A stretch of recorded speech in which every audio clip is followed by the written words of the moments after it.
They thought I didn't notice, that the password change was some quiet accident, that the $390,000 I spent a decade saving just vanished into the air. But I watched the transfer happen in real time. The account I built from minimum wage shifts and sleepless nights drained in seconds. My mother's name on the approval, my father's signature on the form, and a note from my brother's email the next morning, "Thanks for investing in my future. Mom and Dad said you'd understand." Understand? No, I didn't understand, but I had planned for it. I wasn't born with trust issues. They were gifted to me by the same people who were supposed to protect me. When I was 12, I broke a piggy bank to buy Dad a birthday gift. My money vanished from the drawer the next morning. "Probably misplaced it," Mom said, eyes a little too still. By 17, I had my own bank account. She asked for the password, just in case something happened. At 19, I changed it. By 24, I was ghosting their calls. Not out of hate, out of survival. Still, I kept them close enough to keep watch. Fake smiles during holidays, carefully chosen words, never too cold, never too warm. And while they thought I worked a dead-end job, I was building something bigger, slowly, methodically.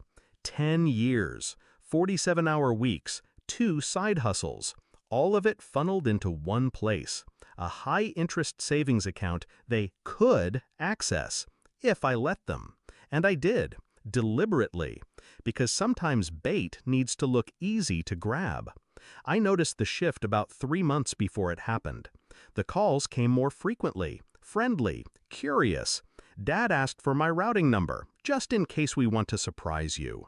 Mom sent screenshots of homes she thought I could invest in. My brother? He started posting about starting a business. I smiled, replied with one-word answers, watched them get comfortable. Then I moved $390,000 into the account they could touch, not a penny more. I named it House Down Payment, just loud enough for them to overhear during a visit. They took the bait 2 weeks later. The best part? I watched them do it. I had set up real-time transaction alerts routed to a dummy server I controlled. Every move, documented. Every click, logged. And when the full amount disappeared, I didn't panic. I poured a drink, and I waited. They didn't call, didn't gloat, didn't explain. They went quiet, as if their silence would erase the theft. But I had everything I needed. Screenshots, access logs, IP traces. I'd baited the trap. Now came the steal. First, I filed the fraud report. Not through the bank. That'd be too easy. I went through a private investigator, one I'd worked with before, discreet, methodical. Within 10 days, we had the entire picture. They funneled the money into 3 accounts, 2 in my father's name, 1 in my brother's LLC, registered 3 weeks before the theft. Sloppy. Next, I triggered the insurance. The account had been protected by a personal financial loss clause, one they didn't know existed. Because while they thought I was the family idiot, I'd taken the time to read every word of every policy I ever signed. The bank refunded every cent, quietly, while the PI moved forward with the legal firestorm. They got the court summons on a Thursday. I know because Mom called that night, voice trembling. "I didn't know what your father was doing," she said. "It was just meant to help your brother." "Help?" I repeated, like I hadn't paid for his car, his failed first semester, his second chance at a coding boot camp he never finished. I let her talk, let her lie, then I hung up. By Monday, I had pressed charges: wire fraud, embezzlement, breach of fiduciary trust, civil and criminal.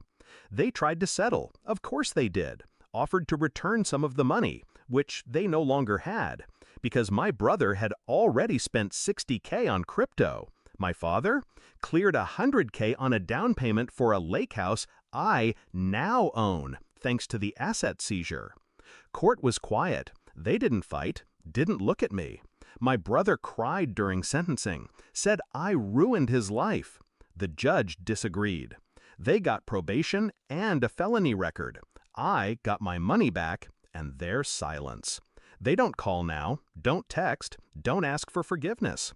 But sometimes they send letters, begging, pleading, empty apologies soaked in entitlement. I keep them in a drawer, unread. See, it wasn't about the money, not really. It was about the message. I'm not your bank. I'm not your safety net. I'm not your fool. They taught me how to distrust. I taught them what happens when you gamble with someone who's been watching you play dirty their entire life. They wanted a future for my brother. I gave him one, just not the one they expected.